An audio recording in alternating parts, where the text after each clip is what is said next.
Chapter 1: The Courtroom Glance. The steady rhythm of leather shoes against polished marble echoed through the hallway as Rowan Hale adjusted the cuffs of his crisp black suit. The courthouse was always cold in the mornings, as if the walls themselves disapproved of warmth. He liked it that way, controlled, clinical, predictable, just how his life was supposed to be. He pushed open the heavy double doors of courtroom 3B, the quiet hum of conversation spilling out instantly. Lawyers shuffled papers. Reporters whispered. The defendant's supporters sat stiffly in the gallery, their expressions unreadable. Rowan scanned the room, his gray eyes sharp and assessing, ready for another day of work. And then he saw him. At first, Rowan thought his mind was playing tricks on him. It had been 10 years, after all. But there was no mistaking the short silver hair, the tan skin that glowed faintly under the fluorescent lights, and the green eyes that always seemed to hold mischief. He sat on the defendant's side, not in handcuffs, but in the front row of the entourage, leaning back with the relaxed arrogance of someone who feared nothing. Atlas Vance. Rowan's breath caught in his throat. For a brief, dizzying moment, the courtroom disappeared. All he could see was the boy he used to chase through alleyways, the one who shared stolen popsicles with him under summer sunsets. But the boy was gone. In his place sat a man, muscular, broad-shouldered, wearing a fitted black shirt and a tailored jacket that hinted at both power and danger. Their eyes met. It wasn't a casual glance. It was like a spark striking dry kindling. Atlas tilted his head ever so slightly, a slow, knowing smile curving his lips. He recognized him. Instantly, Rowan's fingers tightened around his briefcase handle. He forced himself to move toward the prosecutor's table, heart pounding with unwelcome nostalgia. He wasn't that naive boy anymore. He was a lawyer respected in his field. Atlas, if the rumors were true, was now the leader of one of the city's most infamous gangs. Still, his gaze kept drifting back. Atlas didn't look away either.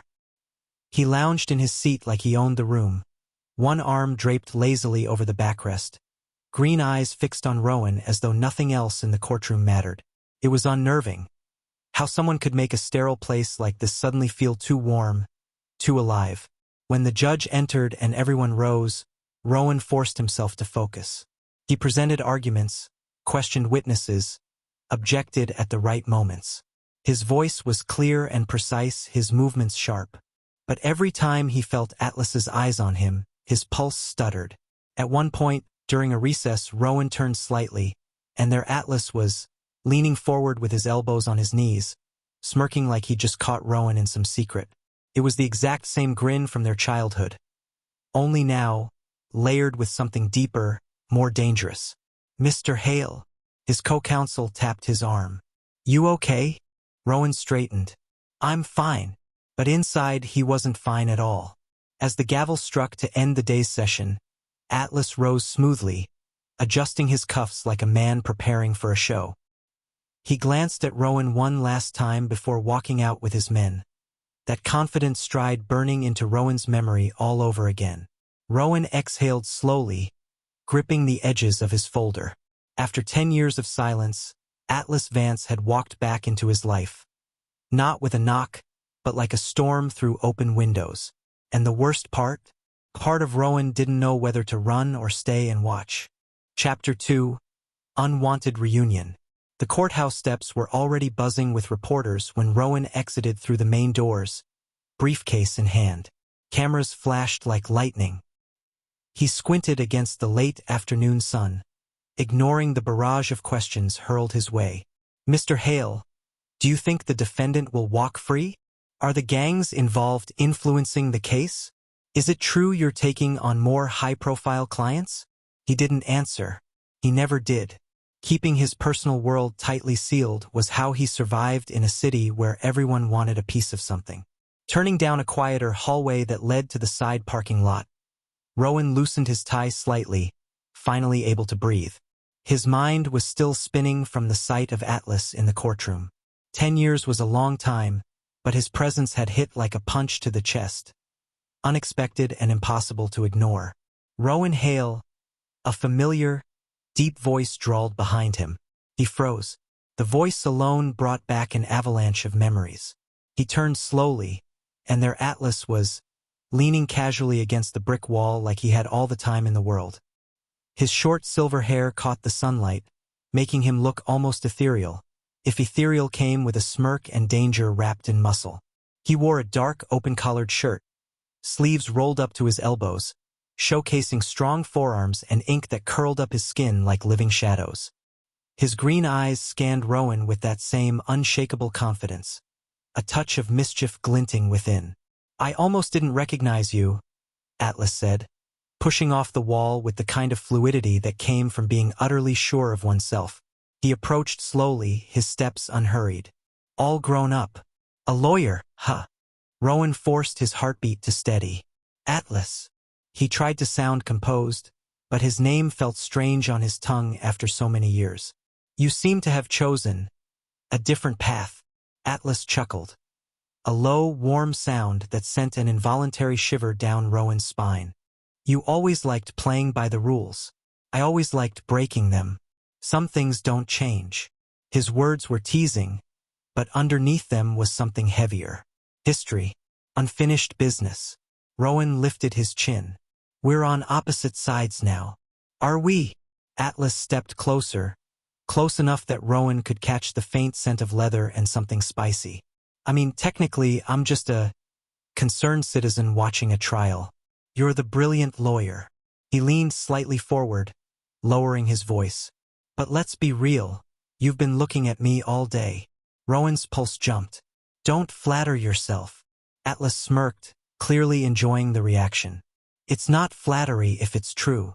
The hallway was empty now, and the afternoon light stretched long shadows along the walls. It felt intimate in a way Rowan hadn't prepared for. He took a step back, needing air. Atlas didn't follow, but his eyes stayed locked on Rowan's, unblinking.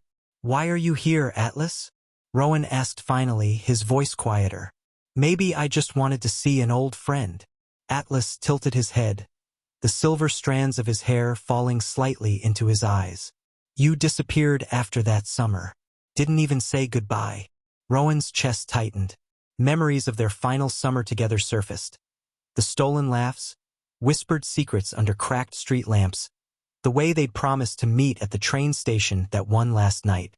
Atlas had never shown up, or so Rowan thought. "I moved away," Rowan said flatly. "My father got transferred. Life happened.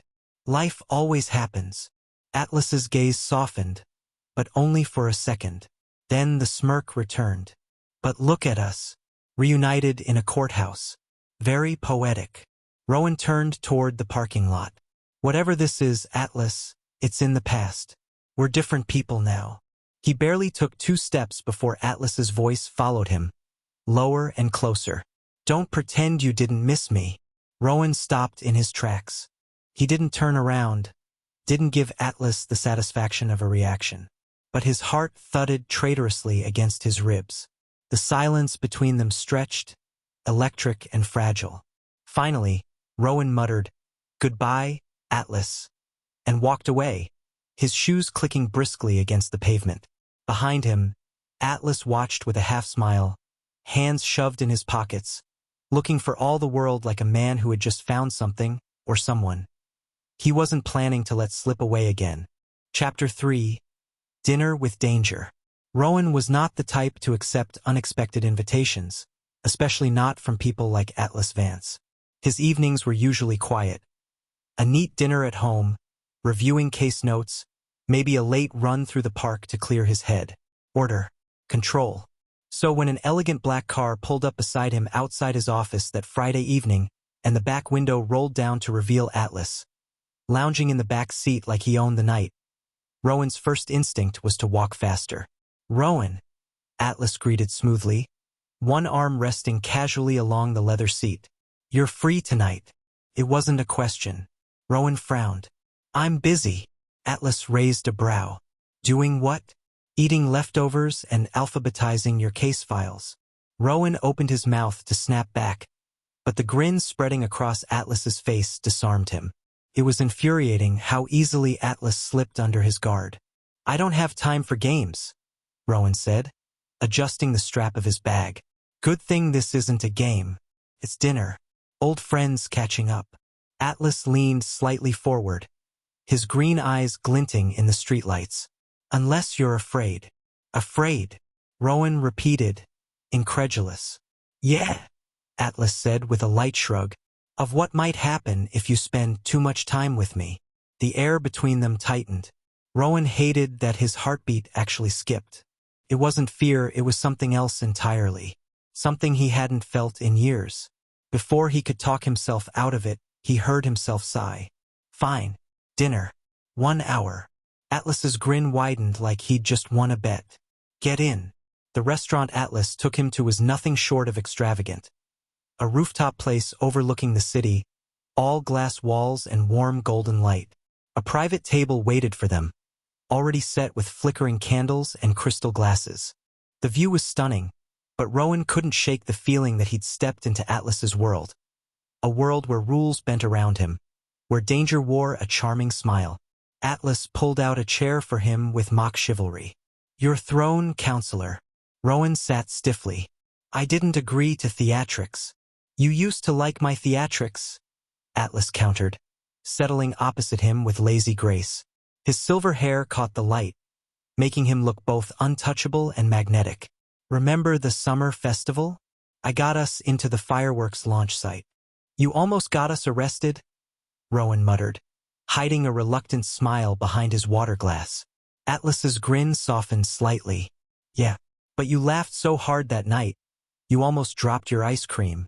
For a moment, the years melted away.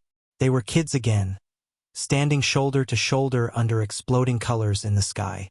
But then the waiter came and the spell broke. As the meal unfolded, Atlas kept the conversation light at first, teasing, throwing in bits of their shared past like breadcrumbs.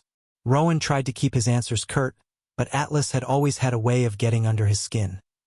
Asking just the right questions, leaning forward at just the right moments.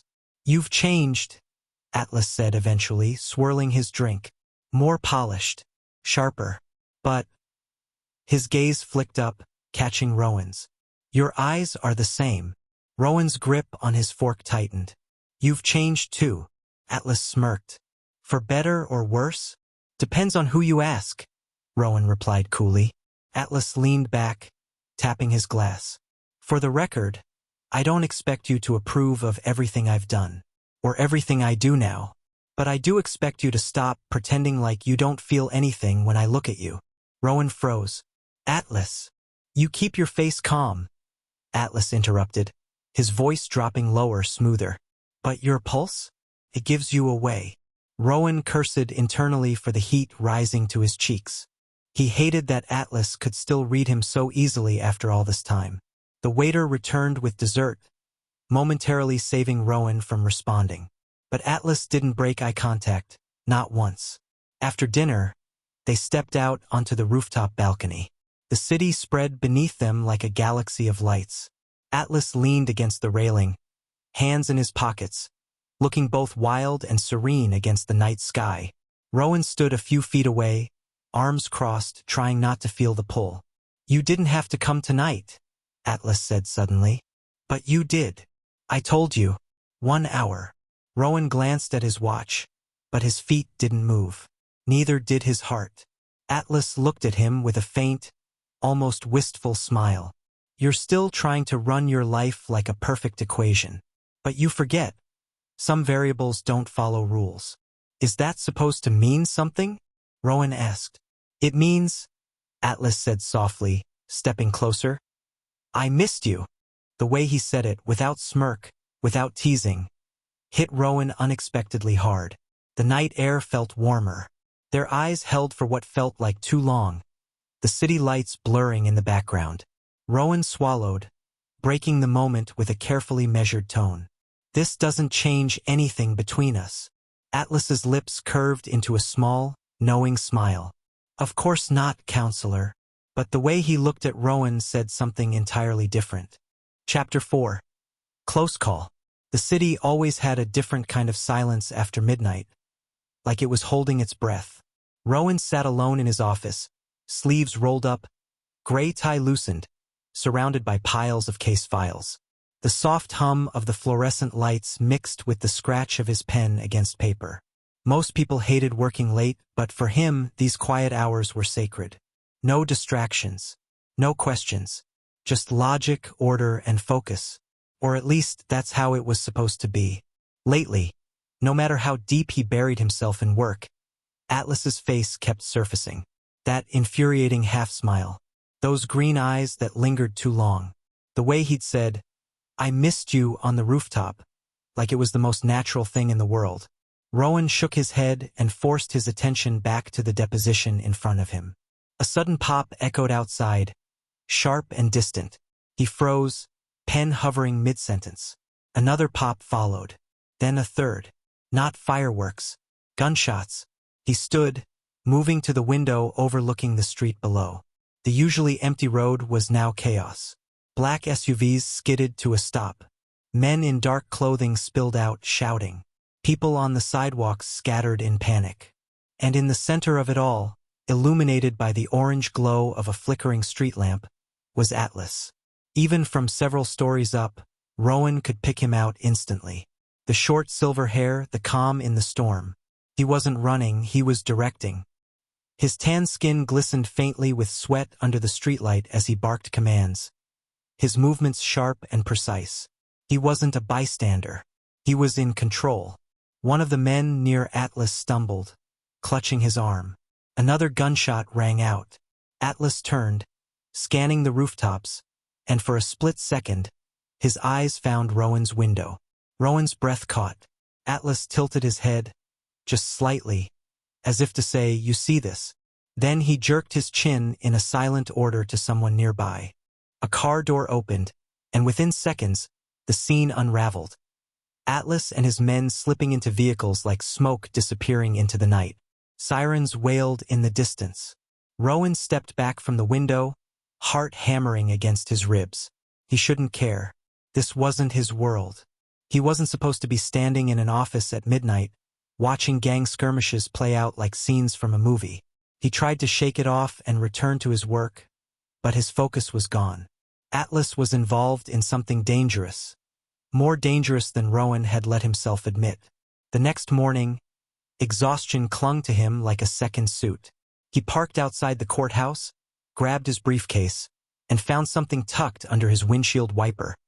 A folded black envelope. No stamp, no name. His stomach twisted as he opened it. Inside was a simple note, written in clean, precise handwriting. "You shouldn't stay up so late, counselor. Dangerous things happen at night." No signature. None was needed. Rowan's pulse quickened as he scanned the parking lot. Everything looked ordinary. Lawyers chatted on their way in. A guard sipped coffee by the gate. But he couldn't shake the feeling of being watched. Atlas had been there. Or at least someone who worked for him had. He slipped the note into his pocket, straightened his jacket, and walked into the courthouse as if nothing was wrong. But all through the hearing, his mind wandered back to that streetlight scene. The way Atlas stood like a commander in the middle of gunfire. The way he'd looked up at Rowan's window without hesitation. It was a reminder.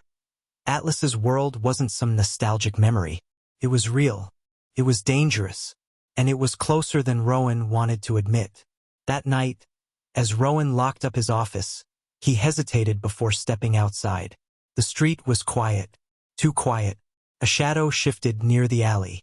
He tightened his grip on his keys. Then a familiar voice drifted from the darkness. "Late night again, counselor?" Atlas stepped into the light, hands casually tucked into the pockets of his dark jacket, his silver hair catching the glow of the street lamp.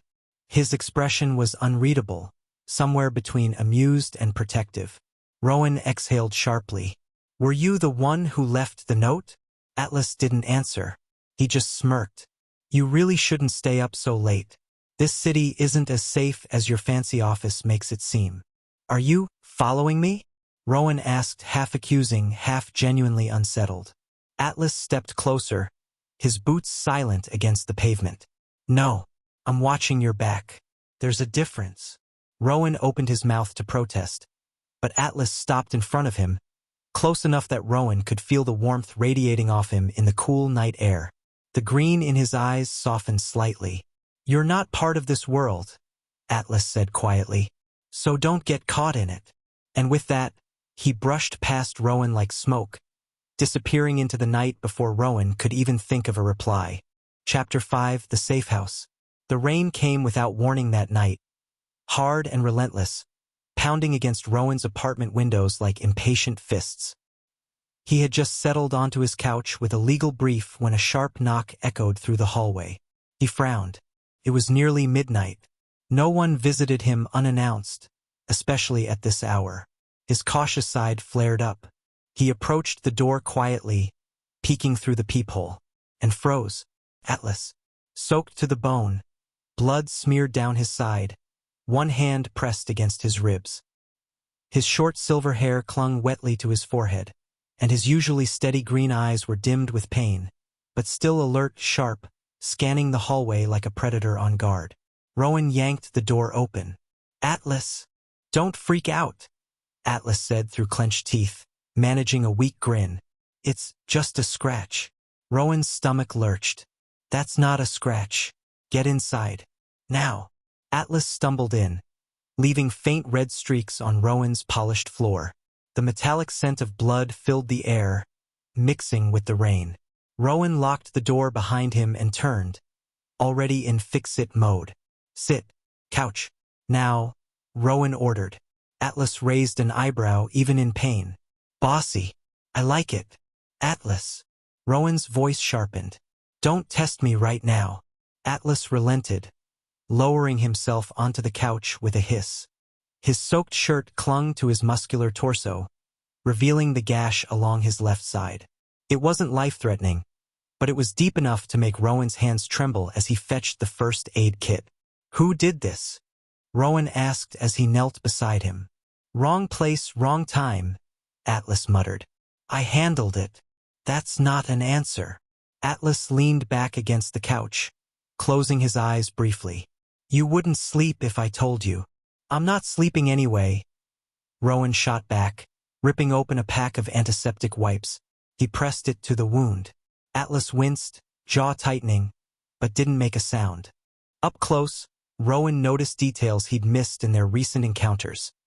The faint scars on Atlas's skin, the way his lashes curled against his tan cheeks when he closed his eyes, the strength hidden beneath every casual movement. He had grown into someone dangerous, but also someone undeniably real, not just the boy from the past. "You're reckless," Rowan muttered, focusing on cleaning the wound. "And you're still the one cleaning up after me," Atlas replied softly. Rowan's hands faltered for a split second. The quiet in that moment was heavier than any argument. Rain tapped against the windows, the only sound besides their breathing. Atlas opened his eyes, looking down at Rowan. "Why'd you open the door?"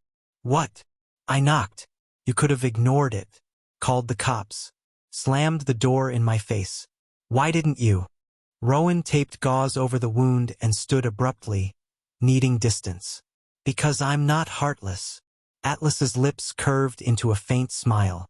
"No, you never were." After bandaging him up, Rowan tossed Atlas a towel and a spare t-shirt.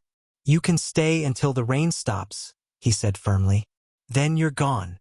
Atlas caught the shirt one-handed, smirking, kicking out an injured man in the middle of the night. "Cold? Counselor. Don't push it." Atlas peeled off his soaked shirt, and Rowan cursed inwardly for being caught off guard. Water traced the lines of Atlas's muscular chest, sliding down the ridges of his abs. Rowan turned away quickly, pretending to busy himself with cleaning up. "You're staring," Atlas teased. "I'm not," Rowan snapped, a little too quickly. Atlas chuckled low, the sound warm despite the storm outside. "You've always been a bad liar." Later, when Atlas had settled on the couch with a dry shirt and a blanket, Rowan leaned against the kitchen doorway, arms crossed. He should have felt in control again. But having Atlas here, in his personal space, bleeding and human and close, unraveled something inside him. Atlas tilted his head back against the cushion, watching Rowan with a softer gaze than usual. "You haven't changed as much as you think," he said quietly. "And you've changed too much," Rowan replied. "Maybe," Atlas said, shrugging one shoulder. "But this part," he gestured between them, "this hasn't." Rowan's heart gave a traitorous squeeze. He hated how easily Atlas could say things like that, like peeling away armor with just a few words. "Don't get comfortable," Rowan warned, turning away.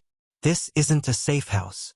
But Atlas's low reply followed him into the kitchen, wrapping around him like the rain. "It is tonight." Sometime past 2 a.m., Rowan woke from a half-doze on his armchair to find Atlas asleep on the couch.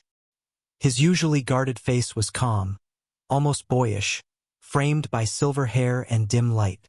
For the first time, he looked less like a gang leader and more like the boy Rowan had once trusted with every secret. Rowan exhaled slowly. He didn't know if letting Atlas in was a mistake. But as the storm raged outside, he didn't ask him to leave. Chapter 6. Unspoken Tension. The morning after the storm was startlingly clear, as if the night's chaos had been scrubbed away. Sunlight filtered through Rowan's curtains, spilling golden lines across the floor. He blinked awake in his armchair, a crick in his neck from sleeping in such an awkward position. And then he remembered. Atlas. Rowan sat up immediately. The couch was empty. For a brief, panicked second, he thought Atlas had vanished like a fever dream. But then he heard the low hum of the coffee machine in the kitchen. He turned to see Atlas, barefoot, wearing Rowan's spare t-shirt that stretched snugly over his muscular frame, standing at the counter like he owned the place. Rowan's heart did something ridiculous. "You're still here." Atlas glanced over his shoulder with that trademark lopsided grin. "Morning to you too, counselor. Your coffee maker's a nightmare, by the way." Rowan rubbed his temples. "You're supposed to be gone." "Yeah, well," Atlas said, pouring coffee into 2 mugs. "You patched me up. Least I could do is make you a drink before I disappear again." He handed Rowan a mug. Their fingers brushed briefly, and it was like a spark shot straight up Rowan's arm. He masked the reaction with a curt nod and sat at the table. For a few moments they drank in silence. The quiet wasn't awkward, but it was heavy, like a string pulled taut between them. Atlas was the one who broke it. "I missed this." Rowan looked up. "What?" "Talking. Mornings. You." Atlas's green eyes softened, and Rowan had to look away. Back then it felt like the world was ours. Then, life happened. Rowan forced a laugh. "You became a gang leader. I became a lawyer. Life didn't just happen. Atlas." Atlas leaned forward on his elbows, voice low and honest. "I didn't think you'd ever want to see me again." Rowan stared at his coffee. "I didn't. And yet here you are." Later that day, Rowan tried to bury himself in work. He had a client meeting, stacks of paperwork, and a mind that needed distractions. But no matter how many legal briefs he flipped through, Atlas's face kept surfacing in his mind. The sound of his voice, the way he'd looked half asleep on the couch last night, lips parted, silver hair falling over his eyes. He cursed under his breath and slammed the file shut. "Rough morning?" his paralegal Mia asked as she poked her head in. "Something like that," Rowan muttered. Mia tilted her head. "You look flustered. That's new." "Go back to your desk," Rowan said a little too quickly. As Mia left with a knowing smirk, Rowan pressed a hand over his face. This wasn't supposed to happen. He and Atlas were on opposite sides of the law. Their lives didn't fit together anymore. And yet, when he walked out of the office that evening, Atlas was waiting across the street. Leaning casually against a black motorcycle, sunglasses pushed up on his head, as if he belonged there. Rowan's pulse skipped. "What are you doing here?" Atlas grinned. "Picking you up. Thought lawyers liked punctuality." "I'm not getting on that bike." "You will," Atlas said easily. "You always did." Rowan hated that he was right. They ended up at an old riverside pier, one they used to sneak off to as kids when they wanted to escape everything. The wood was older now, cracked and worn, but the view of the water at sunset was still breathtaking. Atlas sat on the edge, legs dangling, while Rowan kept a cautious distance beside him. I come here sometimes, Atlas admitted. When things get loud. Rowan glanced at him. Even gang leaders need quiet time? Atlas chuckled softly. Especially gang leaders. The conversation ebbed and flowed, light at first, then gradually dipping into old memories. Summer nights, stolen snacks, late-night dares. Laughter slipped out of Rowan before he could stop it. For a fleeting moment, it felt like they were those boys again, invincible and inseparable. Then Atlas leaned back on his hands, green eyes fixed on him with a look that was too intense to ignore. You've changed, he said quietly. But your eyes still do that thing when you're trying not to smile. Rowan's heart stumbled. He turned away quickly. Don't what? Don't look at me like that. Atlas leaned closer, voice dropping to a low, teasing rumble. Like what? Rowan stood abruptly, needing air. Like you still know me. Atlas rose too, standing close, too close. His presence radiating heat even as the evening breeze swept around them.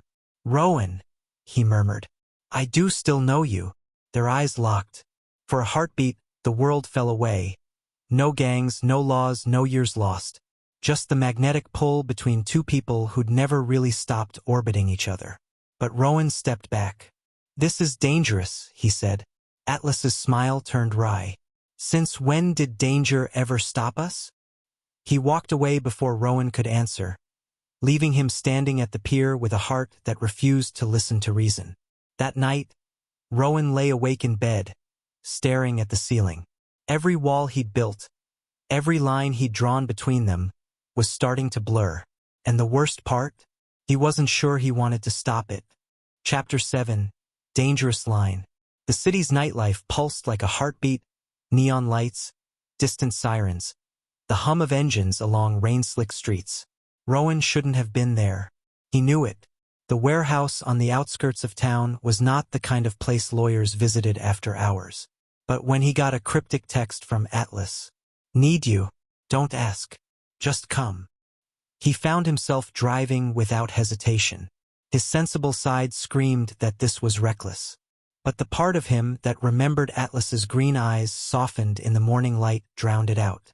When he arrived, Atlas was leaning against a wall outside the warehouse, arms crossed.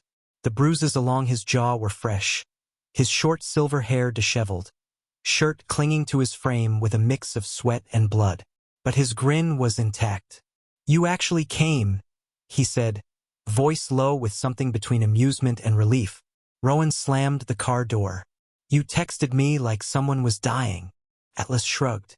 "Someone almost was." "Atlas." Rowan took a step closer, lowering his voice. "You can't keep pulling me into this." "And yet," Atlas's gaze swept over him slowly. "You're here." Rowan hated how his pulse answered that look. Inside, the warehouse was dim, lit by bare hanging bulbs. A few of Atlas's men were gathered around a table, nursing wounds, whispering in low tones. Atlas led Rowan to a corner, away from prying eyes. "I didn't bring you for legal advice," Atlas said. "Then why?" "I trust you," Atlas interrupted, his voice serious for once. "And tonight, I needed someone I trust."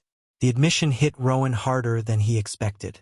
For a man like Atlas, trust wasn't handed out lightly. Rowan crossed his arms to steady himself. "So what happened?" "A deal went sideways," Atlas said simply. "An ambush. We got out, but it was close." Rowan's heart clenched despite himself. "You could have died." Atlas met his gaze, unflinching. "I didn't, because I had something to come back to." Rowan froze. The words hung in the air between them, heavy and charged. Atlas's expression softened, a crack in his usual steel mask. Later, after the men dispersed, Atlas and Rowan lingered outside by the loading docks. The city skyline stretched in the distance, lights shimmering against the dark. "You shouldn't keep showing up," Atlas said quietly, leaning against the railing. "You shouldn't keep calling me," Rowan shot back. They both laughed softly, the kind of laugh that carried everything they weren't saying. The tension was different tonight, thicker, closer to the edge. Atlas turned, resting his elbows on the railing. You ever think about it? He asked suddenly. About what? Us, Atlas said, not looking at him. If we hadn't lost touch. If you hadn't gone your way and I hadn't gone mine. Rowan hesitated. Sometimes. Atlas's lips curved. I think about it a lot. Their eyes met, and this time neither looked away. Rowan felt his chest tighten. As if standing at the edge of a cliff he wasn't sure he wanted to step back from. Atlas took a slow step forward. Then another, until Rowan's back hit the wall. Atlas's scent, leather, smoke, and something distinctly him, wrapped around him like a net. Atlas, Rowan warned, though his voice lacked conviction. This isn't a courtroom, counselor, Atlas murmured. His hand came up, brushing a raindrop from Rowan's jaw. The touch was soft, careful, dangerous. Rowan's breath hitched. Atlas leaned in closer, green eyes flicking between Rowan's lips and his gaze. Tell me to stop, he whispered.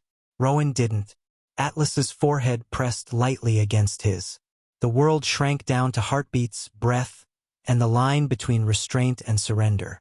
Rowan's hands fisted at his sides, torn between pushing away and pulling closer. Finally, Rowan managed a shaky whisper. This is a bad idea.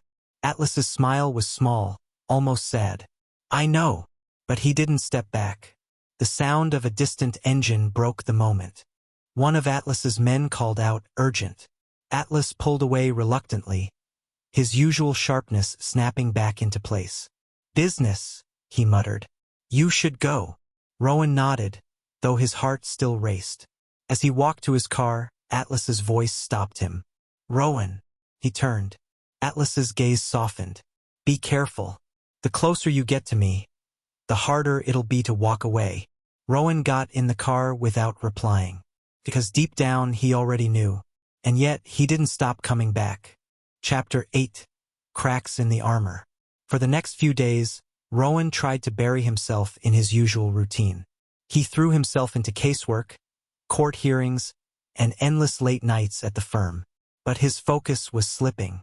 Every argument he made in court echoed with Atlas's voice in the back of his mind. Every quiet elevator ride reminded him of that night. Atlas's forehead pressed against his, the whisper that made his pulse stutter. It was infuriating. He was a lawyer, rational, controlled. He didn't let dangerous men get under his skin. And yet, Atlas wasn't just any man. Rowan was still brooding over a stack of legal files one evening when his office phone buzzed. Mia's voice crackled through the speaker. Rowan? There's someone here to see you. Says it's urgent. It's almost 8 p.m. Who? Rowan started, but then he heard the background commotion.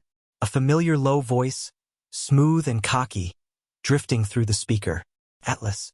Rowan pinched the bridge of his nose. Send him in, he muttered, against his better judgment. The door opened, and there he was, silver hair slightly windblown, black jacket unzipped to reveal a fitted dark shirt beneath, green eyes sweeping the office like he owned it. He walked in with the easy confidence of someone who had no business being in a law firm but made it look like he belonged anyway. Mia's jaw practically hit the floor as Atlas passed her. Rowan shot her a look that said not a word. She raised her brows and closed the door behind her. You're unbelievable, Rowan said flatly. Good evening to you too, counselor, Atlas replied, smirking. Nice office. Bit stiff, but it suits you. This is not a playground, Rowan snapped. Why are you here?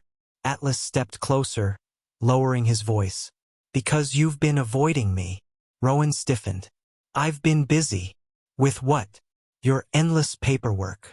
Atlas circled the desk slowly, his presence like gravity. You disappeared after the warehouse. No calls. No texts. Nothing. That's because I'm trying to think, Atlas. Rowan suddenly exploded, slamming his pen down.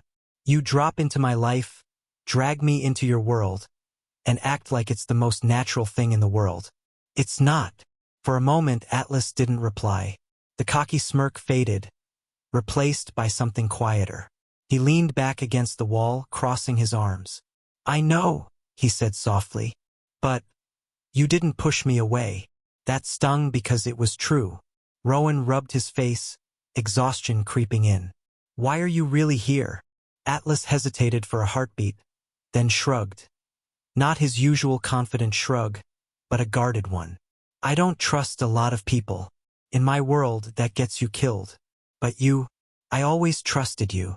Rowan's chest tightened. I had a meeting tonight, Atlas continued, eyes flicking away. Things got tense. I needed to see someone who wasn't trying to stab me in the back for once. Something inside Rowan cracked at those words. Atlas wasn't invincible, he just wore the role like armor. And tonight, that armor had splintered, just enough for Rowan to see the boy he used to know beneath it. Rowan sighed. You're reckless. Atlas smirked faintly. Takes one to know one. You're still here. He wasn't wrong. Rowan ordered takeout, mostly to give himself something to do. Atlas sprawled out on the couch in the corner of Rowan's office like it was his living room, boots off, jacket tossed aside. Watching him in this sterile, legal space was surreal, like two worlds colliding in slow motion. They ate in comfortable silence for a while. It was domestic, warm, dangerous. Atlas cracked a dumb joke about Rowan's boring decor, and Rowan almost choked on his noodles laughing. For a moment, the world outside didn't exist. When Atlas leaned back, arms stretched behind his head, Rowan caught himself staring at the curve of his biceps beneath his shirt, the way his silver hair fell over his brow, the effortless pull he exuded without even trying. Atlas noticed. You're staring. No, I'm not. Liar. Rowan rolled his eyes, but his ears burned. The night grew later. The office emptied. The city beyond the windows shimmered with distant lights. Atlas stood, stretching lazily. It's late. I should go before your coworkers catch their golden boy hanging out with a criminal. Rowan snorted. You said it, not me. Atlas walked up to him, stopping just close enough for Rowan to feel his warmth. You know, he murmured, I never thought we'd end up here. Where's here? Rowan asked, voice softer than he intended. Atlas's smile was faint, almost vulnerable. Somewhere in between. Rowan's heart gave a dangerous lurch. He should have said something logical, drawn a line. But he didn't. Instead, he whispered, yeah, somewhere in between. For a long, quiet moment, neither moved. It wasn't loud or fiery like before. It was charged in a quiet, fragile way. Two people standing closer than they should, wanting more than they could admit. Then Atlas stepped back with a soft exhale. Good night, counselor. Good night, Atlas. As the door closed behind him, Rowan stood there alone, realizing that somewhere in between was starting to feel like the most dangerous place of all. Chapter 9. Breaking Point. The night was colder than usual. A thin layer of fog hugged the streets, muting the sounds of the city. Rowan was on his way home from a late hearing, his mind swirling with case notes and, as usual these days, Atlas. He told himself he was getting better at controlling it. He told himself he could keep their worlds separate. He lied. Halfway to his apartment, headlights flashed in his rearview mirror. At first, Rowan thought it was just another car tailing too close. But then it turned the same corners he did. Twice. His stomach knotted. He tried to shake it with a detour, sharp left, another right. The car followed. His pulse spiked. Just as panic began to claw at him, a black motorcycle roared out of a side street, cutting between him and the tailing car with calculated precision. The pursuer hit the brakes, screeched, then sped off in the opposite direction. Rowan exhaled shakily as the motorcycle pulled up beside him at the next red light. Atlas, of course. He pulled off his helmet, silver hair catching the streetlights, green eyes blazing with barely contained fury. Open the door, he barked. Rowan rolled down the window. What are you? Door, Rowan. Now. There was something in Atlas's voice that made Rowan obey without question. Atlas swung off the bike and slid into the passenger seat, slamming the door shut. Who was that? Rowan asked. Not a friend, Atlas muttered. I've had eyes on you since the warehouse. I knew this might happen. Rowan stared at him. You've been following me? Protecting you, Atlas corrected. His jaw was tight, muscles coiled like a predator on edge. Someone's been poking around, probably trying to get to me through you. Rowan's blood ran cold. Me? Atlas turned to him, voice low and firm. You're not just some lawyer, Rowan. You're my weak spot. They know that. The words landed like a punch. Rowan's throat went dry. Atlas. Come with me, Atlas said suddenly.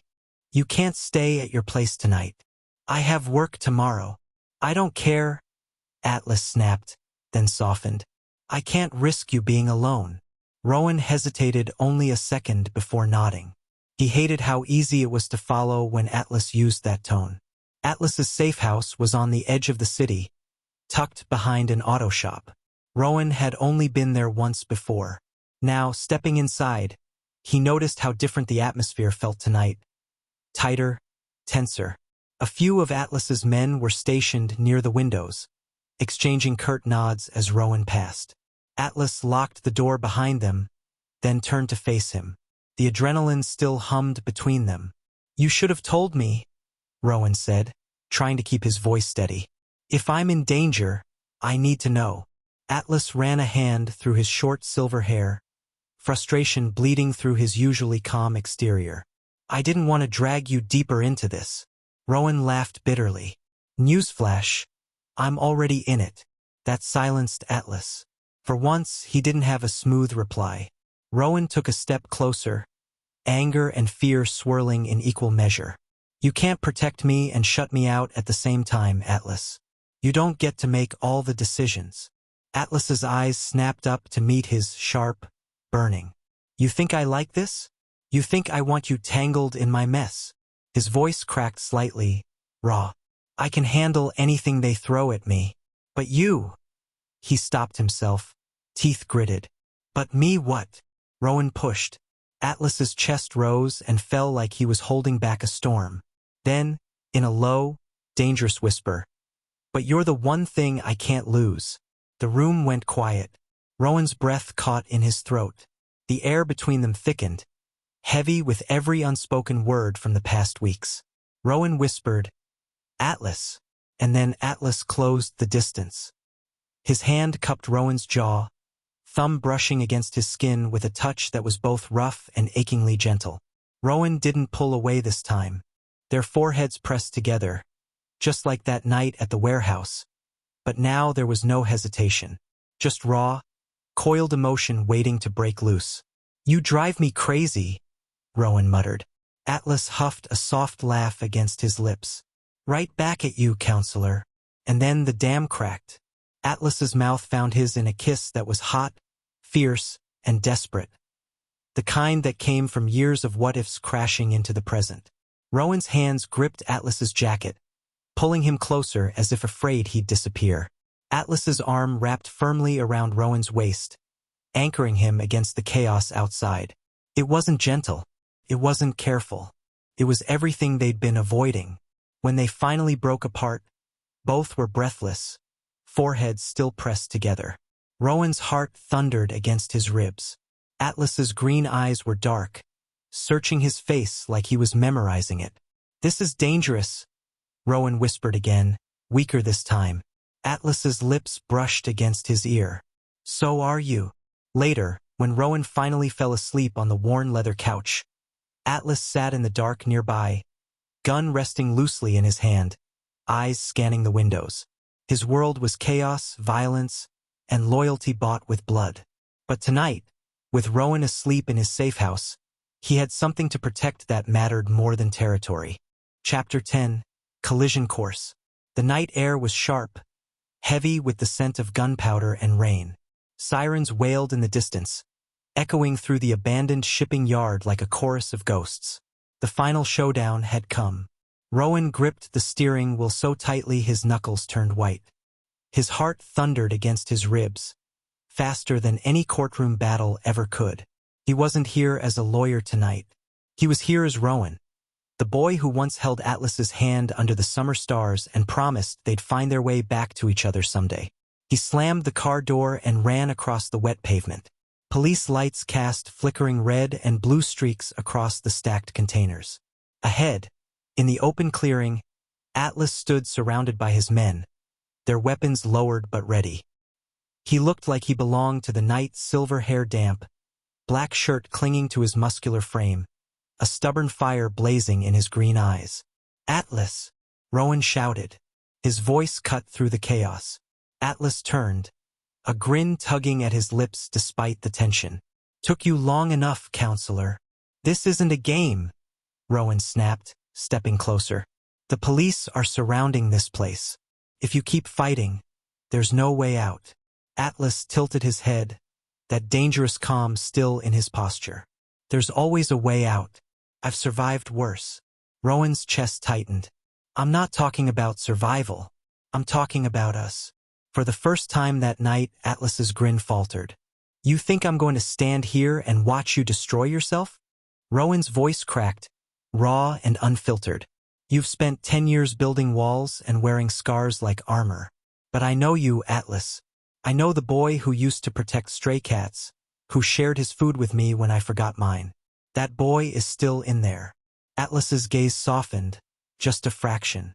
"Rowan, you should have stayed away. You live in the light. I'm neck deep in the dark." Rowan took another step, close enough to see the rain dripping down Atlas's lashes. "Then let me stand in the dark with you." The words hit Atlas like a punch. His jaw clenched, the silver strands of his hair falling into his eyes. Around them, his men exchanged uneasy looks. Police shouts grew louder. Time was running out. Atlas suddenly grabbed Rowan by the arm and pulled him behind a container. The moment their bodies collided, Rowan felt heat radiate off him despite the cold night. Atlas's hands were rough against his skin, but his touch trembled slightly, betraying his composed facade. "You're insane," Atlas muttered, voice low. "You shouldn't be here." Rowan met his gaze, unwavering. "Maybe I am, but you're worth it." For a heartbeat, the world narrowed to just them. Their breaths mingling, the sound of rain drumming against metal, the tension that had been building since that day in court. Atlas's resolve finally cracked. He cupped Rowan's face with both hands, pulling him in. Their lips met, urgent and hungry, like two forces colliding after years of orbiting each other. Rowan melted into the kiss, fingers gripping the fabric of Atlas's shirt. When they finally pulled apart, breathless, Atlas rested his forehead against Rowan's. "If I do this, there's no turning back," he whispered. Rowan smiled faintly. "Then let's not turn back." Atlas exhaled a shaky laugh, then turned to his men. "Stand down," he ordered. The gang members exchanged confused glances but obeyed. Atlas raised his hands slowly as the police closed in. Rowan stepped beside him, shoulders squared. If Atlas was going down, he wasn't going alone. The aftermath was chaos. Arrests, negotiations, deals. Rowan used every ounce of his legal brilliance to strike a plea bargain. Atlas didn't walk away scot-free, but he avoided a life sentence. With Rowan's help, he cut ties with the gang and cooperated with authorities, starting a long road toward redemption. Months later, Rowan visited him at a rehabilitation center overlooking the coast. Atlas sat on the porch, wind tugging at his now slightly longer silver hair, looking calmer than Rowan had ever seen him. "You actually came," Atlas said, a hint of surprise in his voice. Rowan sat beside him, their shoulders brushing. "I said I wouldn't turn back." Atlas turned to him, that familiar smirk softening into something real. "Guess we're really doing this, huh?" Rowan laced their fingers together. "Yeah, collision course and all." Atlas squeezed his hand, eyes shining with something that wasn't defiance for once. It was hope. And as the sun dipped into the sea, the lawyer and the gang leader sat side by side. Not enemies, not fugitives, but two souls who finally found their way back.